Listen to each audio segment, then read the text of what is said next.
Ayan, napisa din ang itlog ng gold sa incubator. Malapit na yata uling mapisa itong nililimliman ng gold.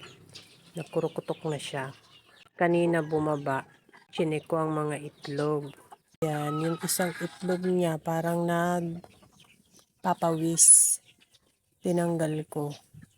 Dahil nung nakaraang naglimlim yan, may nabasag na itlog. Baka merong ganyang itlog siyang nagpapawis. Ayan, yung madumi. Nagpapawis. Yung dalawa namang itlog, walang similya, kaya tinanggal ko na. Buti natanggal ko bago mapisa ang kanyang mga itlog. Baka maulit na naman yung nangyari dati. Ayan yung gold. Nakurukutok na. Malapit na yung mapisa.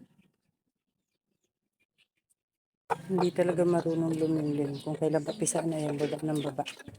Ayan, papisain na. Merong patay na sisiw. Kaya ililipat ko na ulit dito sa incubator. At sayang, may 11 pa. Sana mapisa.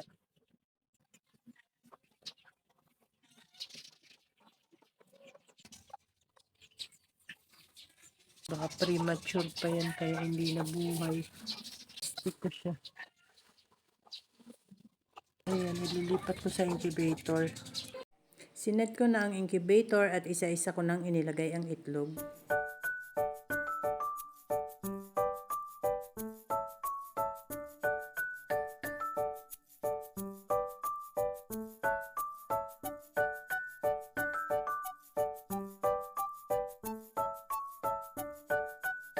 Ayun, hindi ko na nilinis ang itlog.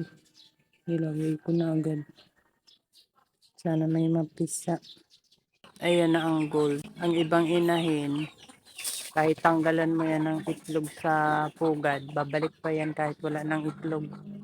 Itong gold, walang pakialam. Ayan na, oh, humapon na sa puno. Ganyan siya talaga. Hindi nakakapisa. Lilimlim siya. Pero pag nagpipisaan na, wala, aalis na siya. Kaya nilalagay ko na lang sa incubator. Sana madami pang pisa dun sa itlog niya. Ayan yung mga itlog ng gold. Napisa din. Sana may mapisa pa. Tinanggal ko na sa incubator yung 3 sisiw na unang napisa dahil malalakas na sila. Yung isa nga ay nahulog na sa baba ng incubator. Iniwan ko sa incubator yung isang sisiw na hindi makalabas sa kanyang itlog at yung mga may crack na itlog. Itong 3, kinuha ko na at nalaglag na yung isa dun sa ilalim. Pero meron pang napipisa pala. Ayan, pagkakuha ko sa kanila may bagong napisa. Ito isa naman may butas na. Ayan, hindi sila sabay-sabay napisa. Ayan yung 3 itim. Sumunod ditong 2 gold. Dahil bagong baba ko yung 2 brown, Yakult ang pinapainom ko. Kakababa ko lang dun sa 2 gold.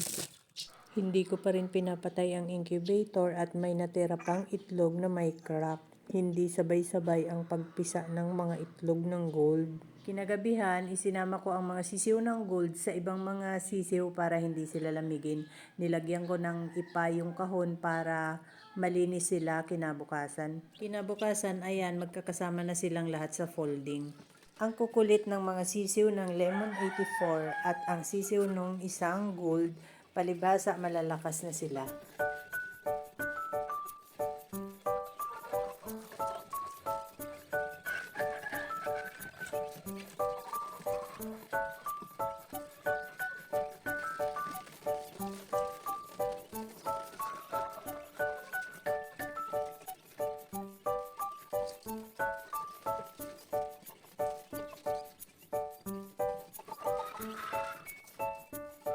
Ayan nga ang bagong pisa ulit kaninang umaga.